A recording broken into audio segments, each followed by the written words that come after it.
Setelah sebelumnya, Shin terkena gejala aneh akibat melihat Mika memperhatikan Lu. Di part kali ini, Shin memberikan dokter baru, sebuah latihan lanjutan, yaitu pelatihan lompat dari atas gedung. Dan semua dokter wajib mengikuti latihan tersebut. Dan di saat semua dokter berhasil menjalankan pelatihan itu dengan mulus, hanya Mika yang gagal. Ia ketakutan sampai akhirnya Mika pingsan di atas ketinggian. Pastinya yang menolong Mika siapa lagi kalau bukan Kapten Sing, yang ternyata menurut teman dokternya, Mika mempunyai fobia ketinggian. Gara-gara hasil minor tersebut, membuat Sing bingung memberikan penilaian untuk Mika, yang akhirnya Sing memutuskan untuk memberikan hasil gagal untuk pelatihan terjun dari atas ketinggian tersebut. Tiba saatnya pengumuman kelulusan sekaligus pemberian sertifikat pelatihan yang sudah para dokter ikuti. Dari semua yang ikut pelatihan, lagi-lagi hanya Mika yang tidak lulus. Dan itu akibat pelatihan terakhir Mika yang mengalami kegagalan. Walaupun begitu, Sing tetap memotivasi Mika, yang menurutnya Mika bisa menjadi dokter hebat, meskipun tak memiliki sertifikat pelatihan tersebut. Mika juga menyadari kekurangannya, dan ia legowo menjadi satu-satunya dokter yang gagal dalam pelatihan. Yang artinya Mika gagal mewujudkan impiannya untuk menjadi dokter yang bisa berguna di lokasi bencana. Dan setelahnya Mika hanya bisa merenung atas kegagalannya tersebut. Tapi ternyata Sing tidak begitu cuek-cuek amat. Sejak kepeduliannya yang ia perlihatkan tempo hari, ia kembali menemui Mika dan menenangkannya kalau performa Mika tidak jelek-jelek amat katanya. Walhasil gara-gara perkataan setengah memuji setengah mengejek tersebut membuat perasaan Mika semakin bad mood. Yang akhirnya Mika hanya bisa pasrah. Toh dulu juga ia pernah diselamatkan seseorang katanya. Mika menceritakan tentang tragedi perampokan yang membuatnya ketakutan sampai sekarang. Ia juga mengatakan traumanya saat ia memegang granat aktif yang hampir meledak. Dan yang pastinya ia banyak bicara tentang pahlawan bertopengnya yang ia sebut Paman Swat. Mendengar kata paman membuat Shin protes. Tapi saat Mika melanjutkan ceritanya, tepatnya saat Mika menebak dan yakin pahlawan bertopengnya itu pasti ganteng katanya. Ekspresi Shin yang tadinya gondok berubah menjadi salting. Jelas melihat Sing senyum-senyum sendiri membuat Mika heran. Yang direspon Sing masih dengan senyum manisnya, tanpa membuka identitasnya. Yang Mika enggak tahu kalau Shin lah pahlawannya tersebut. Malamnya anak-anak melakukan pesta perpisahan kecil-kecilan, dan mereka juga melakukan balas dendam kepada Sing selaku instruktur tergalak yang pernah mereka rasakan. Dan Sing sendiri siap menerima pembalasan mereka. Sing diminta memakai alat detak jantung. Ia diminta push up, pull up, squat, jump, dan olahraga capek lainnya. Walaupun sudah melakukan semua olahraga tersebut, detak jantung Shin masih normal, dan itu membuat Shin bangga merasa menang.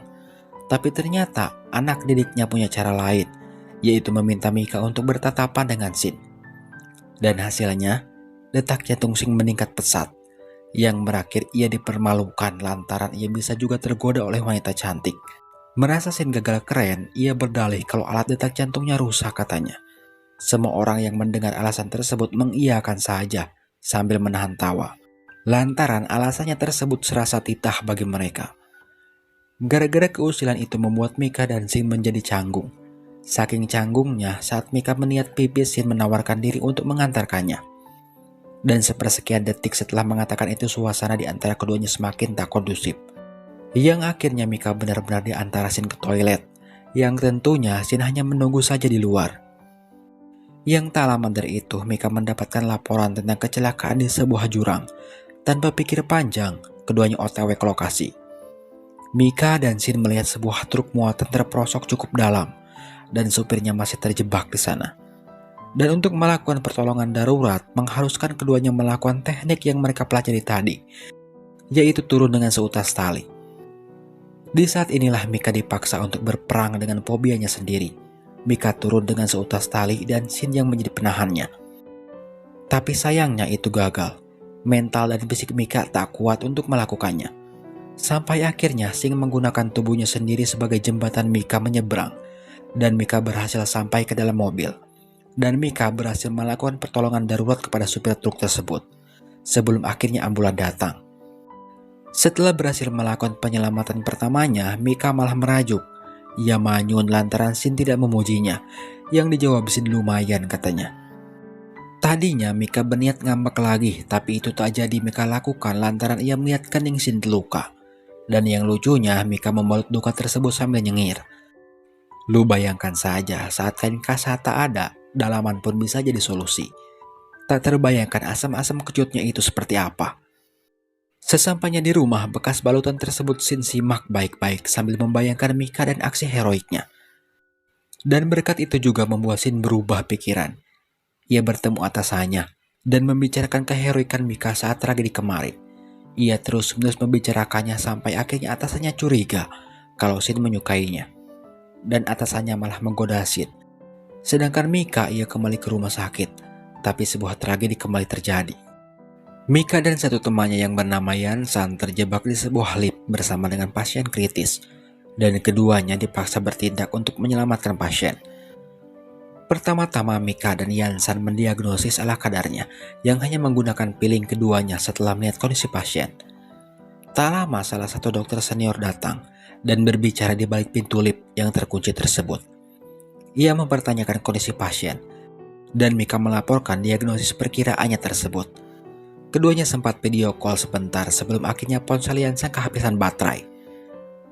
Untungnya dokter senior melihat kondisi pasien dan berpikiran yang sama seperti yang dipikirkan Mika dan Yansa. Dokter senior tersebut meminta keduanya untuk melakukan operasi kecil supaya kondisi pasien kembali ke kondisi normal. Dan dokter senior tersebut juga meminta tukang untuk membuat celah supaya peralatan operasi bisa masuk ke dalam lift. Setelah peralatan yang digunakan ada, Yansa malah panik. Yang ternyata Yansa adalah salah satu dokter terbaik di angkatan Mika. Bahkan menurut Mika, nilai pelatihan Yansa yang paling bagus. Dan Mika mencoba menenangkan Yansa dengan memuji prestasinya tersebut. Tapi pada kenyataannya, yang bisa berpikir jernih dan tenang hanya Mika seorang.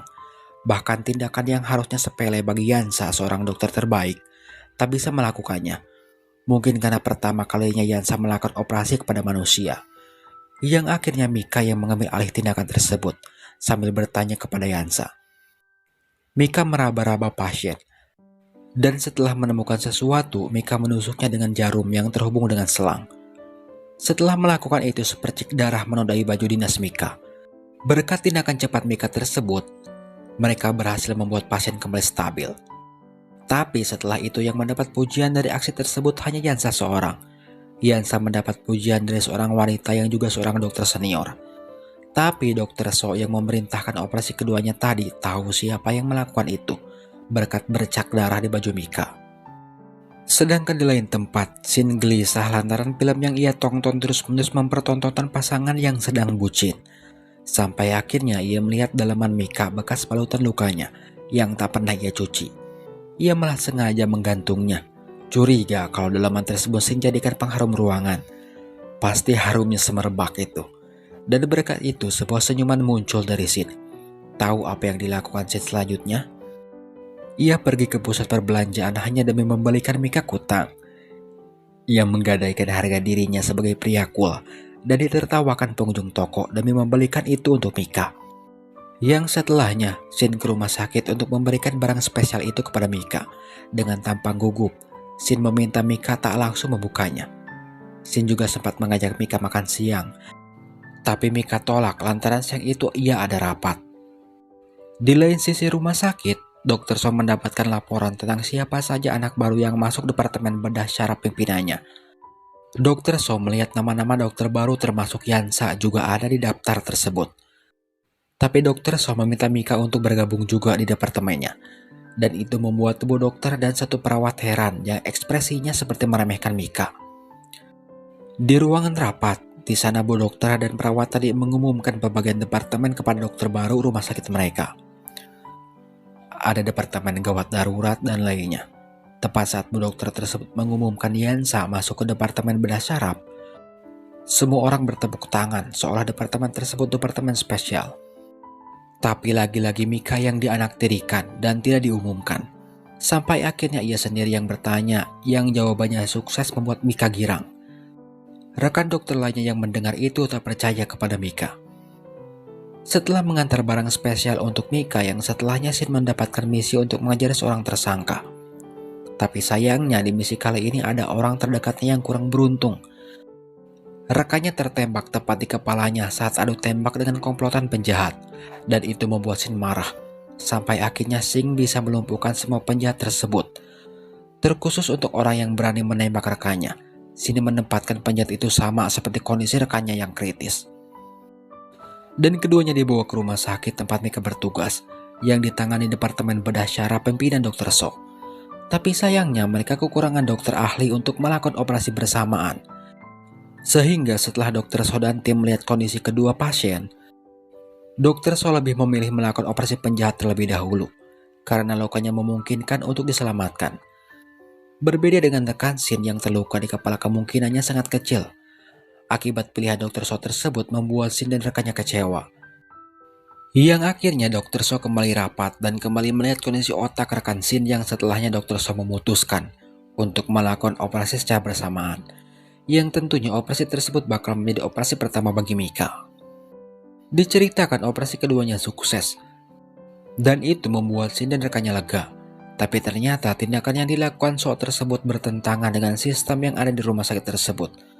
Walhasil Departemen Bedah Syaraf disidang. Mereka menyayangkan sikap Dr. So yang begitu berani mengambil resiko. Mereka membayangkan apabila operasi tersebut gagal, yang akibatnya bakal membuat nama baik rumah sakit yang jadi taruhannya. Di tengah situasi yang menegangkan tersebut, tiba-tiba saja Mika berdiri dan membela Dr. So. Ia mengatakan sumpah seorang dokter. Ia juga memuji Dr. So yang begitu hebat dan bersahaja. Ajaib perkataan Mika tersebut membuat para petinggi rumah sakit berpikir, bukan itu saja yang tadinya Departemen Bedah Syaraf diambang sanksi, malah sebaliknya mendapatkan penghargaan. Dan aksi Mika tersebut menyebar ke seantero rumah sakit, termasuk rekan kerja Mika mendengar itu yang langsung memujinya. Sampai suatu ketika, Mika dan departemennya mengunjungi seorang pasien di sebuah ruangan. Di dalam ruangan tersebut terdiri dari beberapa pasien, tapi ada pemandangan yang tidak mengenakan di sana. Yaitu ada seorang wali pasien yang berisik, dan Mika mencoba menegurnya karena mengganggu pasien lainnya. Yansan yang melihat itu juga menegur Mika. Ia khawatir terhadapnya lantaran sebentar lagi bakal ada voting yang berhubungan dengan kepuasan pasien. Tak lama dari itu Mika dihubungi perawat yang memberitahukannya kalau Mika sedang ditunggu seseorang. Yang tak lain dan tak bukan orang yang menunggu Mika itu adalah Shin, sambil membawa sebuket bunga. Siapa sih yang tak meleleh saat melihat abdi negara seromantis itu? Dan perasaan tersebut dia dirasakan Mika. Tapi pada kenyataannya Shin tidak berniat memberikan bunga itu kepada Mika, melainkan ia meminta bantuan Mika untuk memegangi bunganya saja, karena tali sepatu Shin lepas. Dan bunga tersebut diperuntukkan Shin untuk rekannya yang tertembak, yang sekarang sudah baikan. Baru saja ketiganya ngobrol, tiba-tiba saja rekan Shin kesakitan, dan Mika menyarankan untuk CT scan ulang. Tanpa banyak bicara, Shin dan Mika membawa rekan Shin menuju ruangan CT scan. Tapi saat ia akan menggunakan lift khusus pasien, Shin dan Mika berdebat dengan wali pasien lainnya yang sedang menunggu antrian masuk lift tersebut. Bahkan hampir terjadi baku hantam. Dan perdebatan tersebut diabadikan oleh orang yang melihatnya dan diunggah di medsos sehingga menjadi viral. Akibat viralnya kejadian itu, keesokan harinya Mika dipanggil oleh Dr. Hee dan memberikannya 2 buah surat resmi. Surat yang pertama komplainan dari pasien, dan yang kedua surat pemindahan Mika dari Departemen Bedah Syaraf ke IGD. Yang bisa Mika lakukan hanya pasrah saat itu. Bahkan saat ia berpapasan dengan Dr. So dan Mika mencoba menyapanya, ia hanya dibalas dengan anggukan cuek darinya, seolah Dr. So kecewa terhadap Mika. Bukan hanya Mika yang mendapat teguran, Shin pun juga begitu. Ia sementara dilarang untuk pergi ke rumah sakit untuk mencegah warganet mencari tahu identitas Shin yang belum mereka ketahui. Hari pertama Mika setelah pindah departemen harus menghadapi seorang pasien yang tak sadarkan diri. Di sini Mika dengan telaten memeriksa pasien tersebut dan memutuskan memberikan sebuah obat tanpa konsultasi dengan pimpinannya. Walhasil pasien kritis, dan beruntung Mika yang dibantu rekannya berhasil menstabilkan keadaan pasien. Akibatnya Mika habis dimaki-maki oleh pimpinannya gara-gara kejadian tersebut. Setelahnya pimpinan Mika yang diketahui Dr. Wei dan Dr. So pimpinan Bedah Syaraf bertemu. Mereka berbincang, terutama Dr. So yang kepo terhadap mantan anak buahnya itu Mika. Yang direspon Dr. Wei dengan kepo juga, bahkan Dr. Wei menebak kalau Mika dokter kesayangan Dr. So. Yang tentunya Dr. Roy mengatakan kelalaian Mika tadi. Dr. So meminta untuk memakluminya dan meminta Dr. Roy untuk membimbingnya, yang katanya IGD yang serba sibuk sangat bagus untuk melatih kemampuan Mika. Dr. So mengakui kalau Mika berpotensi menjadi dokter bedah saraf hebat katanya. Yang setelahnya Mika benar-benar diospek oleh Dr. Wei dari mulai mental sampai kedisiplinannya. Contohnya saja Mika habis dimaki-maki di depan rekan dokter lainnya karena terlambat, padahal sebenarnya Mika tidak terlambat. Hanya saja Dr. Wei memperlakukan jam kerja lebih awal daripada jam biasanya. Dan Mika berjanji bakal merubah kebiasaannya tersebut dengan patuh. Setelah sibuk menceritakan Mika, kita kembali kepada Shin. Ia meminta izin atasannya untuk mengunjungi rekannya. Dan setelah mendapatkan izin, Shin mengunjungi rekannya tersebut. Tapi ada yang aneh dengannya. Ia celingak-celinguk seolah mencari sesuatu. Dan itu membuat rekannya aneh. Sampai akhirnya Shin memberanikan diri untuk bertanya. Yang akhirnya Shin tahu kalau Mika dipindah tugaskan. Saat itu juga Shin nyelonong begitu saja ke ruangan kerja Dr. So, yang saat itu sedang bersama Yansa. Shin langsung klarifikasi tentang keributan yang dibuatnya, yang mengakibatkan Mika dipindahkan. Tapi Dr. So menolak menjawab karena itu bukan ranahnya, dan keduanya berdebat sengit. Sampai akhirnya Mika datang. Ia tahu Shin berada di sana berkat Yansan. Mika meminta Shin jangan terlalu ikut campur, dan ia meminta maaf kepada Dr. So tentang ucapan Shin yang tak mewakilinya. Mika menerima dipindahkan, yang akhirnya clear masalah selesai. Tapi kekecewaan Mika terhadap kesewenang-wenangan Shin masih berlanjut. Ia memperingatkan Shin untuk tak jadi sok pahlawan, karena sekarang pelatihan Mika dan Shin sudah selesai katanya. Ia juga sudah tak lagi menjadi perawat rekannya dan memperingatkan Shin untuk tak lagi menemuinya. Shin hanya bisa mematung mendengar perkataan Mika barusan. Dan tentu saja patah hatinya abdi negara tidak sama dengan patah hatinya pria biasa. Mereka sangat terlatih dalam mengendalikan perasaannya. Itu dibuktikan setelahnya Shin terus berjuang dengan cara menunggu Mika pulang sampai membuntutinya.